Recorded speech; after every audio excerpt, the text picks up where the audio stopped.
So you've probably heard of rugby, but do you know how it actually started? We owe it to a kid breaking the rules in a soccer game.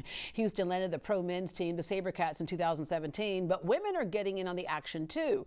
Team USA brought home the bronze medal in the Paris Olympic Games last summer. And here at home, the women's team, the Houston Sharks, are hoping to tackle the club national championship this weekend. Joining me are head coach Martin Chalmers and rugby players Amanda Martinez and Leslie Schroeder. Good morning. Good morning. Good morning. All right. About you, Martin. You're from Scotland, yes. As people will figure out in just a minute. He's telling me to stop faking the accent. It's not good. All right. You started playing early on because rugby is something that in Europe is very popular. Yeah, and I started when I was in elementary school, so I started about the age of 8 and have played the whole way through, and then retired when I was 29. So Yeah. 21 years. Yeah, you're retired at 29. Yeah. All right, but you coached high school rugby as well. I coached some high school rugby in Minnesota, and then I've coached some boys high school, but I've been involved with the Houston Sharks now twice in my rugby career. Yeah, so yeah. it's my second stint now. Tell us about the Houston Sharks.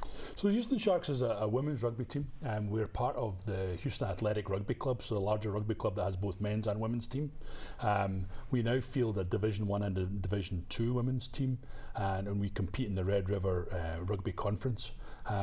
We have about 75 members, which is about a 35% growth since last year. Yeah, because when you first showed up, you had about 9 people. Nine right? people at practice, and then we've had upwards of 40 this past year. Yeah, the But ladies are like nodding their head. They're like, yeah, because you showed up, right? Yeah. All right, let me go back to a little bit of the rugby origins. Yes. I mentioned that was a happy accident. Yeah, so rugby comes from the town of Rugby in England, and there's a public school there called Rugby Public School, and a chap called Webb Ellis picked up the ball and ran with it instead of kicking it like they do in soccer. Yeah. So since then it's proliferated throughout the world, and really where the British Empire is, we'll see rugby coming up. So very popular in Australia, South Africa, and getting more so in the USA. Yeah, all right, and more so among women. All right, so 2016, I mentioned the women's rugby was added to the Olympics, but the USA women's team won the bronze last summer. What brought you to rugby? Yeah, so I started playing in high school. I didn't play any women's sports before, and my friend Helena got me to sign up at our high school. So I got into rugby,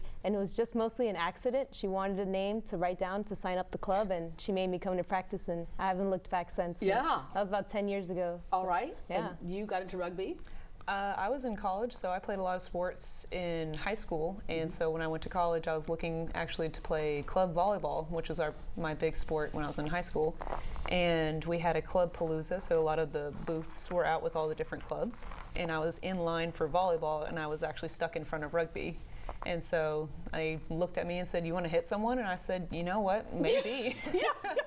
We were joking about pickleball earlier. I said, "Do y'all play pickleball?" You're like, "No." You're like, unless pickleball is a contact sport, we're not in. Okay, let's talk a little bit about how the game is played, because this is so foreign to a lot of people, because when you first watch it, some parts of it you have elements of American football. I have to say American football because football to you is soccer, right? And then some other elements, you're like, what is going on there? And it's super cool, but let's talk about the basics of the game. Yeah, exactly. So it looks like American football, but the possession goes back and forth, kind of like soccer. I like to say it's like every American sport combined, because there's even moves where Leslie has to jump in the air and catch a ball. So it's helpful if you have volleyball experience. It's helpful if you have basketball experience. A lot of basketball players actually come and play for us, and they say the defense is really similar. It's like that one-on-one defense. So whatever kind of sport you come from, or whatever your body shape and your abilities are, there's a rugby position for you, because there's very different positions. Like Leslie and I, we both play similar positions, but we look completely different. Yeah.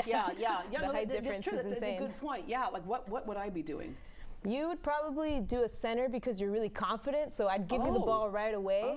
So yours is number 12 or 13 center. Oh, just give it to me like you would give it to me. All right, catch that. There you go. All right, got it. You know, you got to get in their face with that ball. Speaking of the ball, it's got a little more girth to it than a football does, right? Yeah. It's like a fat football. Yeah, it's a fat football. All right. Yeah. Okay, so I want to go through some terms, because when I watch the game, it's also visually just really fun to watch. There's a thing called a scrum. I am obsessed with the scrums.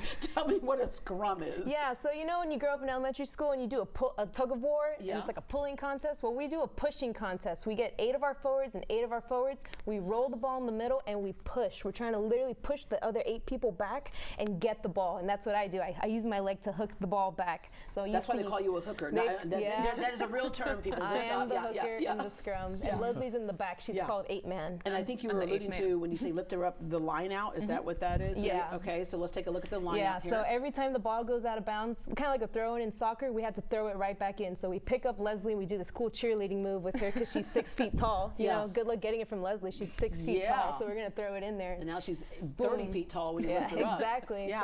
So Okay, and there's this thing called a ruck, which is like a mini battle on the ground. Yeah, so every time there's a tackle, you ruck over the ball. So basically when your friend goes down, it's not like football, someone's down, we stop. No, you have to keep competing for the ball. So you have to step over and protect the ball, and likewise the defense can come in and challenge you. So a little mini pushing contest for the ball. Yeah. So there's a lot of rules, so you have to do it right or the referee's going to penalize you and give the ball back to the other team. Okay. So it goes back and forth over and over. Speaking of, I'm going to give the ball back to the other ball. team right there. Give me that ball. All right. I'm just glad you caught it. Yeah, this is so cool to see, though. And as I mentioned earlier, you're going to nationals. You know, we still struggle with really respecting women in sports, right? And so you all are getting there. Winning that bronze medal, certainly helps. But tell us about going to the nationals and what type of group this is, because there are pro teams, there are clubs, there's some different. So the level that we play as a D1 national club team, it's fully amateur. But we're going to nationals in Indianapolis this weekend, so we're Final 4 in the USA. So there's teams coming in from all over the US. We've got one coming in from Utah, one from Virginia, and another one from Minnesota. So don't you know? Yeah, really. Yeah. So we're playing against, we play semi-final on Friday, and if we win that, we go to the final on Sunday. Wow. So these are all women's teams, and you just see the game growing and growing and more interest. The great thing about women's rugby is it's a full contact sport. The rules, we call them laws, the rules don't change for women. It's exactly the same sport as the men play. So same size of ball, same contact, same everything. Yeah. What's this trophy right here? This is the Red River Rugby Conference we just won. So this is, we beat teams from all over Texas and Arkansas, and this is what got us to nationals. Yeah, all right. Women in sports, the advantage of women in sports and girls in sports, especially something like a full contact sport. Oh, yeah. Yeah, like I said, I didn't play any sports growing up. My parents never wanted me to because sports equal medical bills. You know, they'd rather I sit in a room and draw. Unless you're the strong one, right? Yeah, they'd rather just sit in a room and draw or play music, and my music friend got me into it, and it's done so much for my life. It's helped me get a great college career going, and it's helped me make a lot of friends and everything. Yeah. And then for you, let's see, what do sports do for you? Because you played before as well. I think sports are a very important thing in everyone's life. I feel like everyone should play something, whether it's even competitive or not, just to get out there and to learn to play with a team. It's very important for jobs. It's for just social endeavors in general. Yeah. It's learning to talk to each other, how to communicate, how to work together, how to do a lot of things. Like, it's a lot more just past the athletic part. But I mean, the athletic part's also important too. Yeah, because so many times we're focused on winning. We get that part. We get that that's part of the goal of sports, right? But to be part of a team, as you mentioned, all those things that you learn will follow you for the rest of your life in any type of employment that you have. But sometimes we pit things like sports against academics as one or the other. It really both can help each other. And I've seen cases where sometimes that's what's going to bring a kid to school. When they feel like they belong someplace, then they can concentrate better in the classroom. Or how can we help? Because we know that when you aren't the pro team that has all the funding behind it, it's a struggle sometimes. So we're fully self-funded. So we're always looking for either sponsors or donations. So Houston.rugby, look it up on the internet. You can follow us from there. And if you're looking to sponsor a team, we're always happy to have you. If you're looking to make a donation, you'll find out how to do it from there. All right, another great accent. I love it. It's so Houston. All right, for more information on the Sharks and the Houston Athletic Rugby Club, visit greatdayhouston.com and we will connect you.